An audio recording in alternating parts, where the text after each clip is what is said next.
Encontramos em São Pedro de Moel, no concelho da Marinha Grande, uma povoação que cresceu de um modo muito significativo ao longo do século XX, particularmente na segunda metade do século passado, quando se tornou num privilegiado e qualificado destino balnear. Mas as origens são muito mais antigas. Elas recuam provavelmente a épocas anteriores à origem da nacionalidade. Isto porque no documento através do qual Afonso Henriques faz a doação dos bens, dos terrenos ao mosteiro de Alcobaça, nos surge já uma referência a um moel que, admitem alguns investigadores, poderá ter, de facto, algo a ver com esta localidade. Certo é que nos inícios do século XIV, definitivamente, Moel, grafada então como Moer, já existe. Ela aparece referenciada nos termos da vila de Leiria, que são doados à Rainha Santa Isabel. Mas é no século seguinte, no século XV, que a povoação vai começar a ganhar um grande protagonismo associada aos condes de Bragança. É com efeito em meados desse século, no reinado de Afonso V, que São Pedro de Moel é doado a esses condes que se tornarão os senhores durante muito tempo deste território. E já nessa época, um dos motivos que faz com que os condes que possuíam um palácio em Leiria, mas também casas aqui em Moel, se relacionasse com esta proximidade ao mar, mas também por causa da abundância de caça no Pinhal e, igualmente, pela qualidade das hortas que por aqui existiam. Os senhores de Vila Real, que aqui irão, enfim, exercer o seu poder até 1641, nessa altura já como Marquês de Vila Real. Até 1641, por motivos dramáticos e trágicos que já vos explicarei. Enfim, mas é este local, esta povoação, que ao longo dos séculos se foi afirmando, ainda durante muito tempo, como um pequeno povoado, até que de facto no século XX se torna neste importante lugar de destino de veraneio. Mas pelo meio há muito património histórico que importa conhecer. É o caso, por exemplo, de um farol. De um farol com uma curiosa designação. O farol do Penedo da Saudade, que entrou em funcionamento em 1912. Vamos conhecê-lo.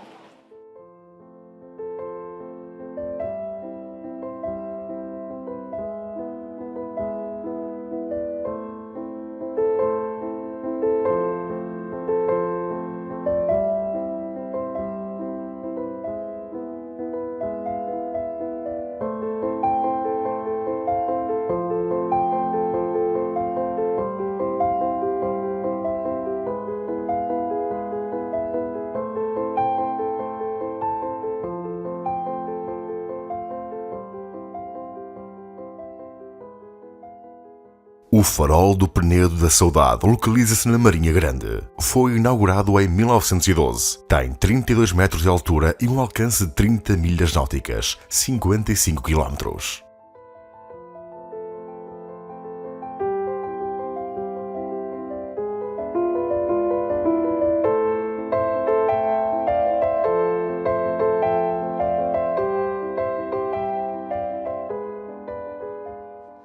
É de facto um belo farol este do Penedo da Saudade e que nos apresenta algumas características quase únicas no país, mas já falaremos sobre isso. Importa recordar a data, 15 de fevereiro de 1912. Foi nesse dia que o farol entrou oficialmente em elaboração, embora há já vários dias que ele estivesse a funcionar em testes. Um farol, contudo, tem alguns antecedentes que importa sublinhar. Com efeito, já em meados do século XIX, as autoridades nacionais responsáveis pela definição de faróis e balizas a colocar ao longo da costa tinham indicado a necessidade de aqui, nesta zona, se erguer um farol. A opção vai recair nessa época numa falésia mais a sul do que esta de Nossa Senhora da Vitória, mas na verdade é que tal estrutura acabará por não ser erguida. E é já no início do século XX, mais precisamente em 1902, que uma nova comissão em torno da construção de faróis e balizas na costa portuguesa vai indicar, enfim, a necessidade, com efeito aqui da construção de um farol, mas optando por uma outra localização, a do Penedo da Saudade, que se localiza a 25 milhas e meia do farol de Cabo Mondego, na Figueira da Foz, e a 30 milhas e meia das Berlengas. Ou seja, é um espaço relativamente equidistante e, por isso, muito mais interessante para implantar este farol. As obras arrancaram um pouco depois, em 1909. E 3 anos depois, em 1912, tínhamos então o farol a entrar em funcionamento. O farol do Penedo da Saudade. Mas porquê esta curiosa designação?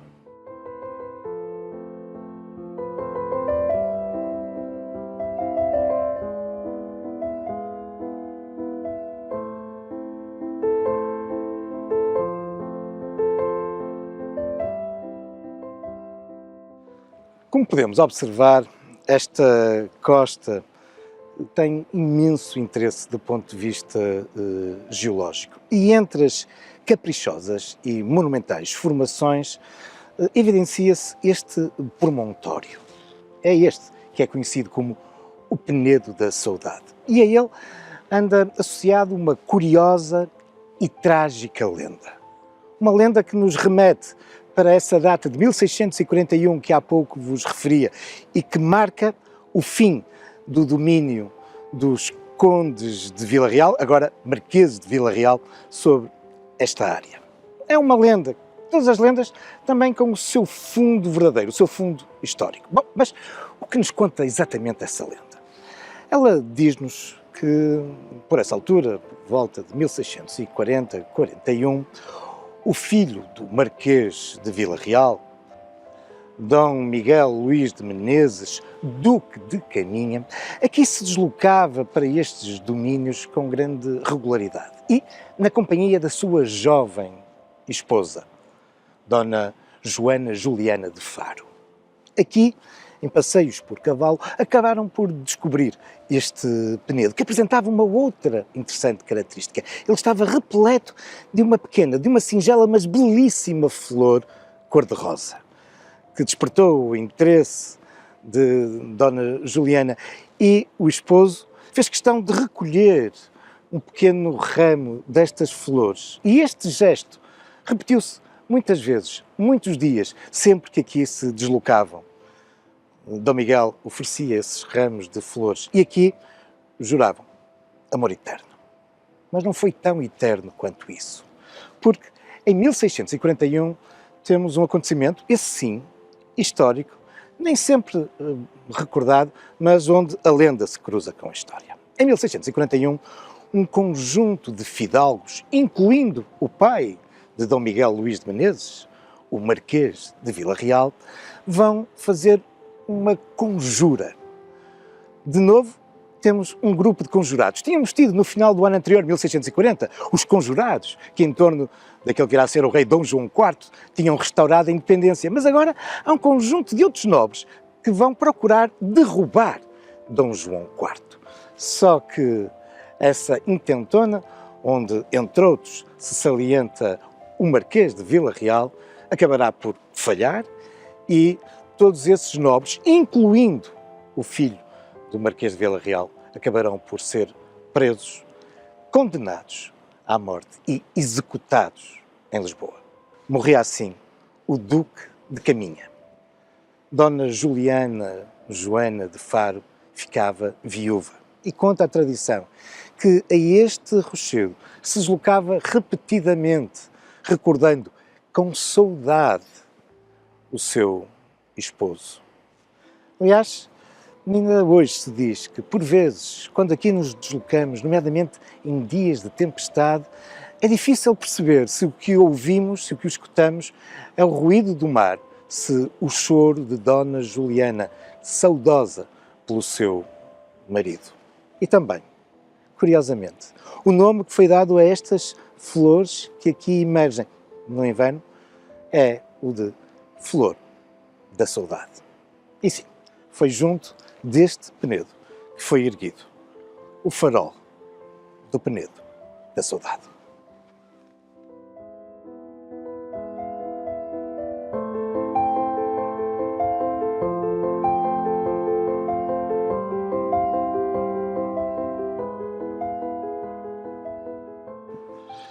Mesquita Ramos é o chefe faroleiro responsável aqui pelo farol do Penedo da Saudade. E estas nossas gravações apanham-no quase de malas feitas, porque Malas aviadas. vai para um outro farol, não é? Sim. Vou para casa, neste caso. É. Mas esteve aqui quantos anos? 15 anos. Então conhece bem este farol. Eu conheço, mas é demais. É preciso dar lugar a outros, porque já começamos a... Essa é uma das características da vida dos faroleiros, não é? Vocês vão percorrendo Sim. aqui a costa portuguesa. Sim. 4 em 4 anos. Ultimamente isso não tem acontecido. Sim, por isso é que está aqui há uma década e meia. Aqui. Mas este é um dos faróis mais isolados? Porque é que acha não, que... isto não é. Já foi, noutro tempo. Agora, todos os dias vemos pessoal a passar aí. Portanto, temos a internet também. Não, já nada está isolado. Tanto este como outros. A não ser a berlenga, não é? Sim, claro.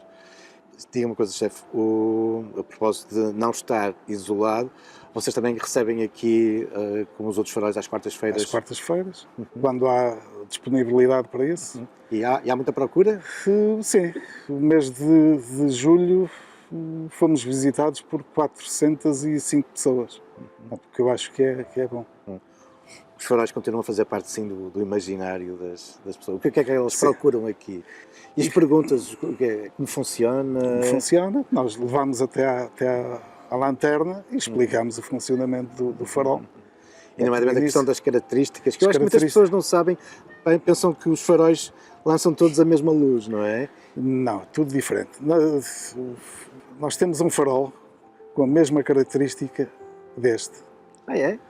Farol de Sines, a característica abreviada, não é? Importa explicar às pessoas que a característica é exatamente o ritmo, o Sim, ciclo de apagamento e eclipse luz. e luz. A característica abreviada são 2 flashes brancos, 15 segundos, que é precisamente o mesmo do farol de Sines. Mas, portanto, vendo a característica, este tem 2 décimos de segundo de luz, 3,5 de eclipse, mais 2 décimos de luz e depois 11,5 de eclipse. O total dá os 15 segundos. De Sines tem 5 décimos de segundo de luz, 4,5 de eclipse, mais 5 décimos de luz e depois o eclipse maior de 9 segundos e meio, que o total dá os tais 15 segundos. Portanto, isso na carta náutica ou na lista de luzes vai fazer a diferença da característica. E quem está lá no mar e olha para, acaba por identificar. Tem que ter atenção a isso. Não é só ver a rotação, 15 segundos, 2 flashes, pode estar aqui ou lá em baixo. E este é um farol muito estratégico, não é? Porque ele está aqui numa costa extremamente perigosa e aqui mais ou menos equidistante da Figueira da Foz e da Berlenga. E da Berlenga, não é? Isto era para ser feito mais a sul, nas paredes da Vitória, mais ou menos onde está ali aquela rocha lá no fundo. E talvez por ficar a meio caminho da Berlenga e do Cabo Mondego, foi posto aqui. Veio mais para norte, mas não sei, umas 2, 3 milhas para norte. E exatamente por ser estratégico e tão importante, houve sempre a preocupação em estar bem guarnecido, não é? Porque o farol tem uma dimensão razoável. Abriga quantos faroleiros? Neste momento estamos aqui 3, mas já teve 5. Portanto, estava tudo ocupado. E quando falamos em faroleiros e famílias. E famílias, sim. Portanto, há uns que têm, outros que a esposa está a trabalhar e não os acompanha para não perder o trabalho no outro lado. Portanto, e vêm sozinhos, mas a maior parte traz o pessoal, filhos, tudo. Claro. E por isso quando olhamos para o farol, não estamos a ver só o farol, estamos a ver o farol e uma série de outras Sim, estruturas. outras. Então, o que é que nós podemos observar aqui? Aqui o farol, com as habitações respectivas, neste caso 5, uma oficina e temos o que eram as instalações do antigo tanque de lavar roupa. Às vezes há também capoeiras, Sim, hortas, capoeiras, e havia isso tudo havia aqui? tudo também, está por trás da oficina. As capoeiras, entretanto, desapareceram. Era uma pequenina aldeia, podemos dizer, Era. o farol era Era. autossuficiente. Aliás, todos os faróis, ou quase todos, tinham a sua horta, a sua oficina, que ajudava muitas vezes as pessoas da aldeia. É o que acontece em Montedor, por exemplo. Dada a gente que precisava ir ao farol, eles tinham máquina de soldar, tinham máquina de furar, portanto, aquelas manuais enormes, e, pronto, e ajudava-se o pessoal. Mas sim, mas essa é uma outra perspectiva muito interessante dos faróis que nos esquecemos, era o apoio que dava às comunidades. Às comunidades, sim. E continua a dar, portanto, sempre que precisam. Já não é a primeira vez que nos vêm pedir aí coisas para arranjar um passadiço, por exemplo, para ser do restaurante que esqueceu-se para não ir a casa, pede a máquina de soldar, empresta-se, só para dar uns pinguinhos e vai. Claro, e a verdade é que a vossa oficina está aí, operacional. Não é? Está. O chefe há um bocadinho dizia-me, antes de começarmos a ter esta conversa, que eu perguntava-lhe, sim, há aqui grandes histórias de naufrágios, e dizia-me que não, e ainda bem. Não é? Ainda bem, porque aí penso que estamos a cumprir a nossa missão, que é manter luzes e indicar ao pessoal o caminho certo. Por isso ainda bem que os faróis não têm grandes histórias trágicas para contar, não é? Pelo menos este, que eu saiba, não tem grande coisa.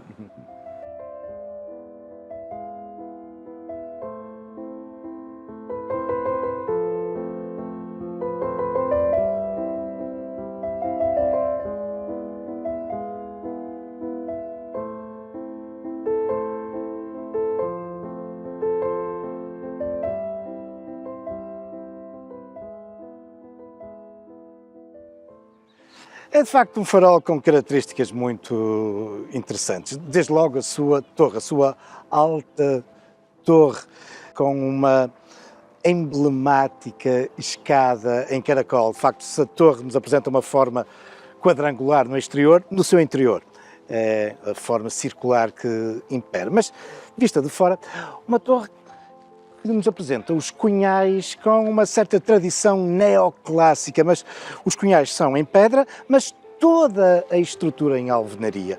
Uma torre em pedra com algumas semelhanças, por exemplo, com o farol de Montedor, bem lá no norte, se bem que lá seja em granito, e aqui, obviamente, com pedra da região. Mas, falando de revestimento, importa sublinhar aqui no farol do Penedo da Saudade a presença do azulejo, não só no interior, mas e principalmente aqui no exterior. Este azulejo de tonalidades acastanhadas, avermelhadas, que lhe conferem de facto características únicas no nosso país. O farol, também ele, dominado bem lá no topo por um lanternim metálico, bem vermelho. Mas, voltando aos azulejos, é de facto algo muito raro entre nós. É verdade que ainda nos finais do século XIX, o farol pioneiro na utilização exterior de azulejo foi na Madeira, o farol do Cabo de São Lourenço, no Ilhéu de Fora. E, na altura, a justificação é que era um revestimento que permitia uma maior durabilidade ao farol e que tal deveria ser utilizado na generalidade dos faróis em Portugal. Algo que acabou por não acontecer, mas aqui, sim. Este revestimento, não tanto na torre, mas nos edifícios anexos, nomeadamente nas residências dos faroleiros. Enfim, uma característica que, enfim, torna também este farol único, ou quase único, entre nós.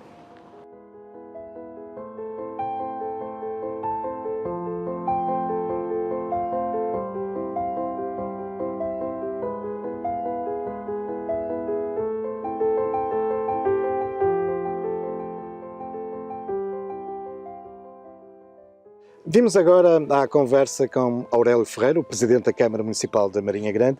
Sr. Presidente, este farol do Penedo da Saudade é importante para a Marinha Grande? Sim, este farol é muito, muito importante para a Marinha Grande. É um farol que tem uma história e que tem uma história ligada também à capital de vidro, que é a Marinha Grande. E por isso eu trazia aqui um farol em vidro para lhe oferecer. Muito obrigado. É uma pequena réplica do próprio farol, reproduzida em vidro, e que acho que é uma representação boa daquilo que é aquilo que representa também o farol para a Marinha Grande, Exatamente, para escolherem. pequenas visitas. Enfim, o vidro e a Marinha Grande são indissociáveis e ter o farol em vidro é de facto É verdade. sintomático dessa importância. Então, Sim, é verdade. Como sabe, a Marinha Grande é uma cidade muito tecnológica, uma cidade muito evoluída hoje em termos de design e de inovação, mas temos esta bondade, temos esta costa extraordinária, 17 km de costa, mar, onde nesta fase, nesta zona aqui de São Pedro de Moel, temos implantado, desde 1912, o farol do Penedo da Saudade. É um farol muito bonito, como percebem, um farol revestido a azulejo, é um farol que é emblemático, se calhar até dos faróis todos que existem em Portugal. Está situado sobre uma arriba, e esta arriba é uma arriba extraordinária, porque Belíssima, é muito linda. Hoje o mar está tranquilo e calmo, com águas transparentes, é muito bonito. isso aí tem algumas especificidades e particularidades geológicas muito interessantes também. É verdade, é verdade. Tem por um lado uma componente de pesca, que todo o ano os pescadores pescam à linha a partir daqui da arriba, de cima, mas também pescam o marisco. Tem aqui uma zona de percebes, uma zona de lapas, uma zona que permite às pessoas produzirem e trazerem para eles, e até para desfrute de quem nos visita, essas lapas. Tem também Tudo uma aqui parte abaixo do farol. tudo exatamente na arriba abaixo do farol. Essa é a bondade que temos à volta do farol. O farol parece que nos trouxe também, não apenas a saudade, mas também a beleza e as condições gastronómicas que aqui temos. Tem também aqui uma história muito grande. Geológica, não é? A história geológica.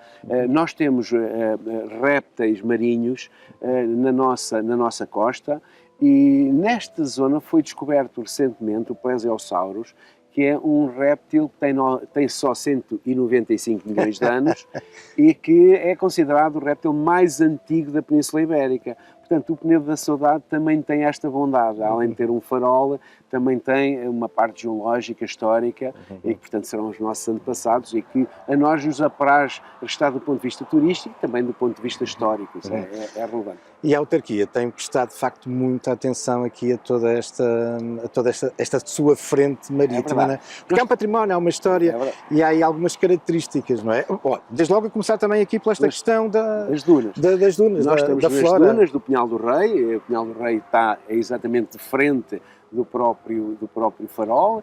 Temos deste lado a parte dos pinheiros serpentes que ficam encostados. Pinheiros serpentes? Chamam-se pinheiros serpentes porque o pinheiro normalmente cresce na vertical e aqui, muito encostado ao mar, dada a agressividade, ele dobrou, mas não partiu. Isto é como os marinhenses, são resilientes. Então o pinheiro redobrou, ficou encostado ao solo, mas continua a crescê-lo. E cresceu no solo como serpente.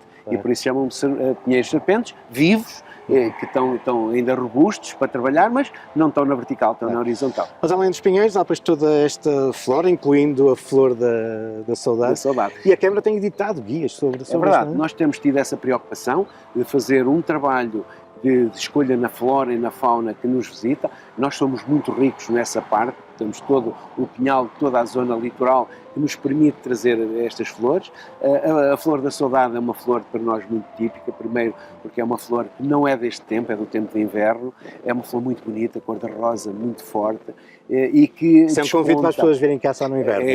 Também, para virem cá. Quer dizer que as pessoas têm condições para vir cá no verão e no inverno. Visitem-nos, vale a pena. Marinha Grande e todo o nosso concelho, além destes 17 km de costa, tem São Pedro de Moel, onde estamos aqui junto ao farol, mas também tem a praia de Vieira de Leiria. Que tem uma outra importante componente do ponto de vista patrimonial, que é a arte chávega. Quer-nos explicar o que é a arte chávega? A arte chávega é uma arte, é uma pesca que se faz a partir da areia, a partir da praia, em que se lançam as redes, há um barco que entra no mar, lança as redes, elas são puxadas de terra. Esse peixe chega à praia e os visitantes que hoje forem à praia da Vieira vão ter em contacto com os pescadores a puxarem as redes e contacto poderem com o peixe, poderem até comprar peixe logo ali, ainda vivo, levam-no para casa. E até ajudar a puxar as redes também. Podem fazer a ajuda de puxar as redes. É um desafio muito interessante e eu acho que quem nunca o fez, faça, venha visitar-nos, tem essa bondade.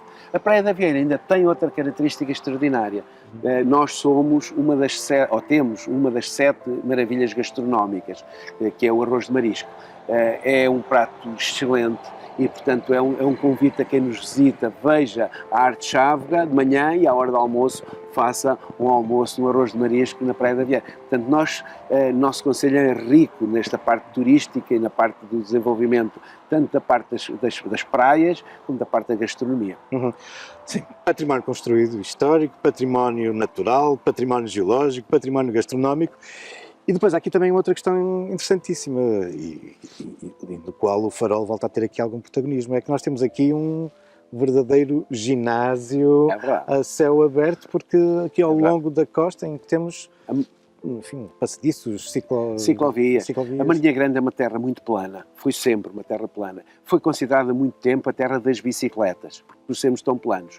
Naturalmente, quando nós pudemos ter, e a história da Marinha Grande está aí, foi construir ciclovias. As ciclovias, esta que estamos aqui em frente ao Farol, é uma ciclovia longa, de muitos quilómetros, e que permite, muito plana, permite fazer, desfrutar não só por bicicleta como por pé, poder que as pessoas transitem por aqui. Isto é ver centenas de pessoas que fazem caminhadas numa zona plana, segura, uma zona com uma vista bonita do mar. Portanto, temos um espaço ótimo do ponto de vista turístico para sermos visitados. Esse é um princípio. E isto coordenamos com as duas partes. Quem gosta da parte turística, da beleza natural, tem-na, mas se quiser a beleza do turismo industrial, também temos. Marinha Grande permite fazer visitas às nossas fábricas de moldes, de vidros, de plásticos. Fazê-lo, nós temos um projeto em que permite que a pessoa passe aqui uma semana inteira, tem sempre coisas bonitas para ver. Incluindo o Farol, que também é visitável. O Farol é um ex-libris, naturalmente é um ex-libris, tem uma história muito grande, e tem uma história até da lenda que me parece muito interessante, que deu o nome ao próprio Farol, o Penedo da Saudade, e essa também é isso, a nossa terra também é uma terra de amor, é uma terra que permite que as pessoas que nos visitam gostem, e muitas delas ficam cá a viver, a trabalhar, e isso apraz-nos restar. É sempre bom visitar a Marinha Grande.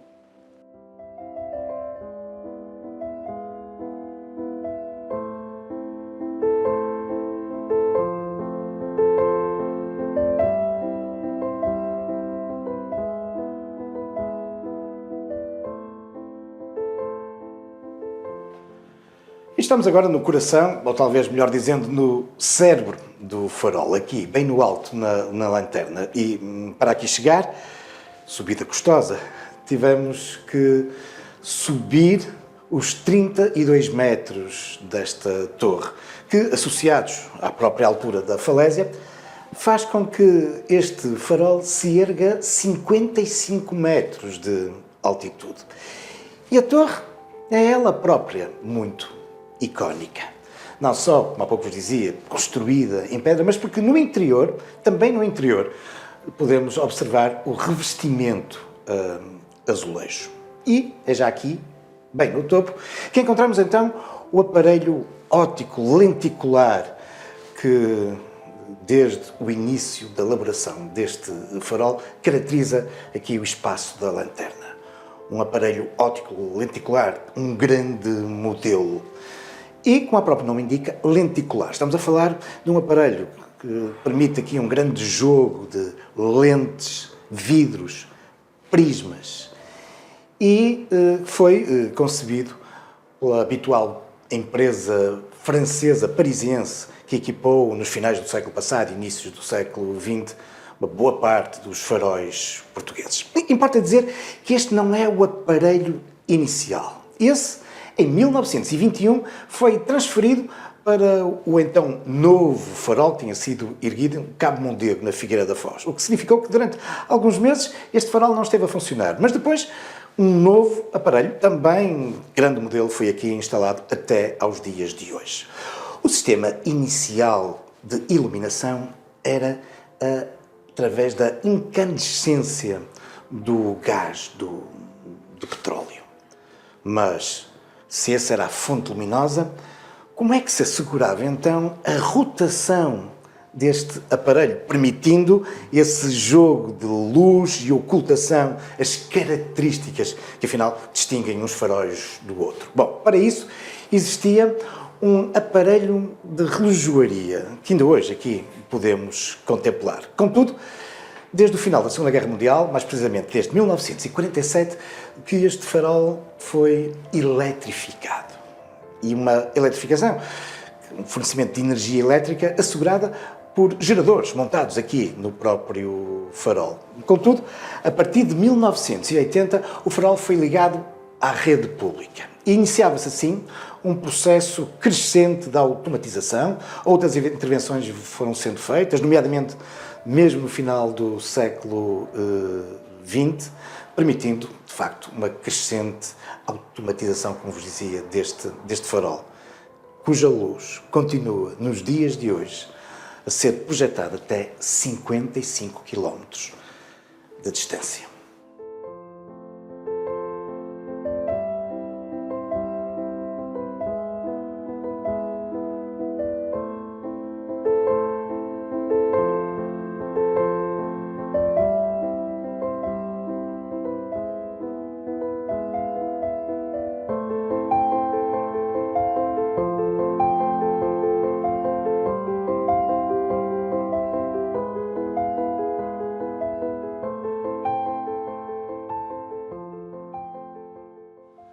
Chefe, no primeiro centenário do farol era aqui o responsável, não é? Sim.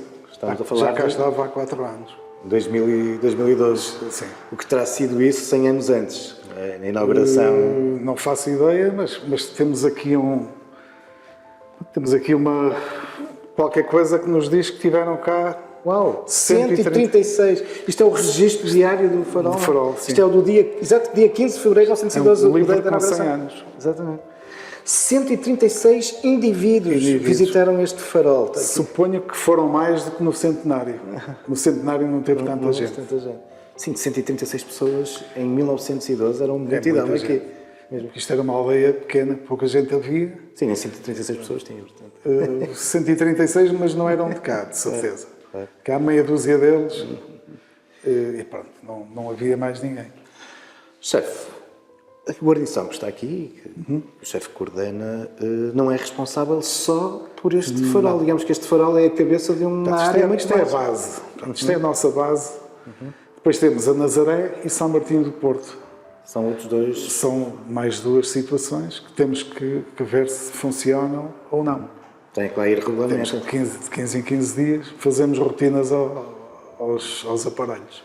São fundamentais, não só para a navegação, Sim. mas na Nazaré, Sim, imagino sim, que seja também importante para o Porto de Pesca. Para o Porto de Pesca, para a entrada de barra. A Nazaré também é um farol de aproximação. O pessoal vê e sabe onde está. E deve ser hoje um dos mais vistos no mundo, porque ele fica mesmo no enfiamento daquelas fotografias da onda O da pessoal Nazaré. entra, já está lá dentro, pronto, e quando há ondas gigantes, pronto, ele tem que aparecer. Chefe, eu digo uma coisa. Hoje, com toda esta tecnologia, os GPS, os satélites, os faróis ainda são necessários? São sempre. Porque o farol não falha e tudo o resto falha. Portanto, isto, apesar de ser mais uma redundância, portanto, isto havia de ser o principal e tudo o resto redundâncias. É a certeza absoluta A certeza de que não se falha. alguma coisa está a falhar, Sim. pelo menos temos a certeza que temos um farol. Ora, aí está. É a última coisa que eles vão agarrar se virem à rasca. É o farol. Mas o chefe acha que os faroleiros estão em vias de extinção? Estão. Éramos 200 há 20 anos atrás, somos 101, 102. Vão-se reformar não sei quantos este ano. Para o ano vão mais 5 ou 6. E, portanto, o bicho faroleiro acabou.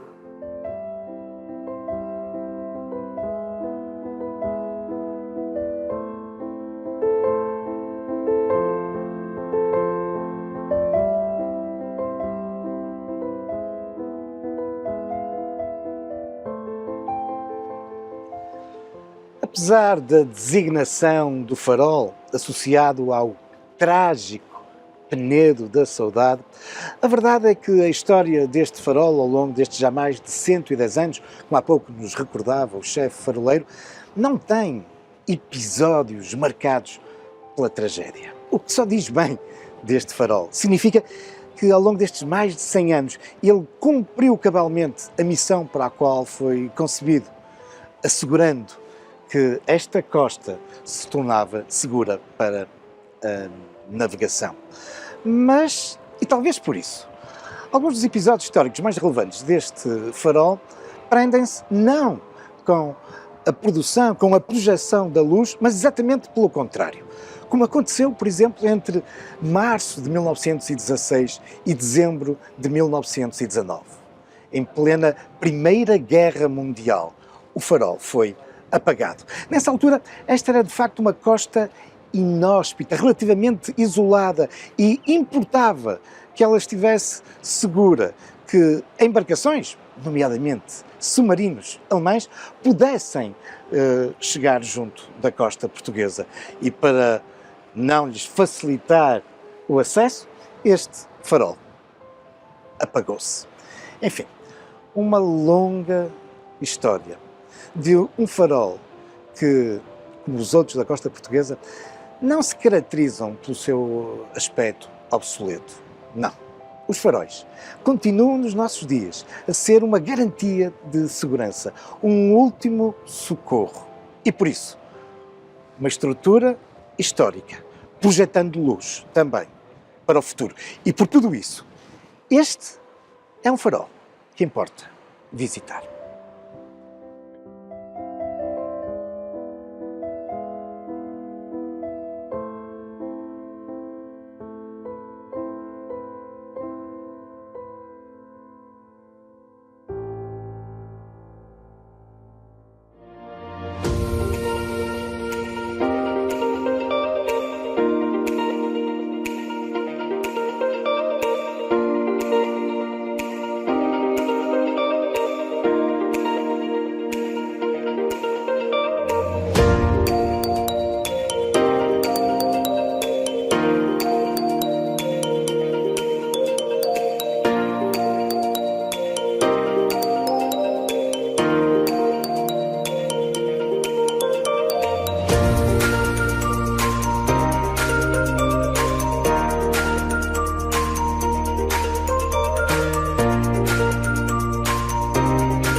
No próximo episódio, viajamos até à Ilha Dourada. Caracterizada pelas paradisíacas areias douradas, Porto Santo foi também marcada ao longo dos séculos por grandes tragédias marítimas. Para ultrapassar esses perigos do mar, em 1901 surgiu num dos extremos da ilha, mais precisamente num ilhéu ao largo, um dos históricos faróis insulares portugueses, o do Ilhéu de Cima. Vamos conhecê-lo no próximo Conversas com História nos Faróis.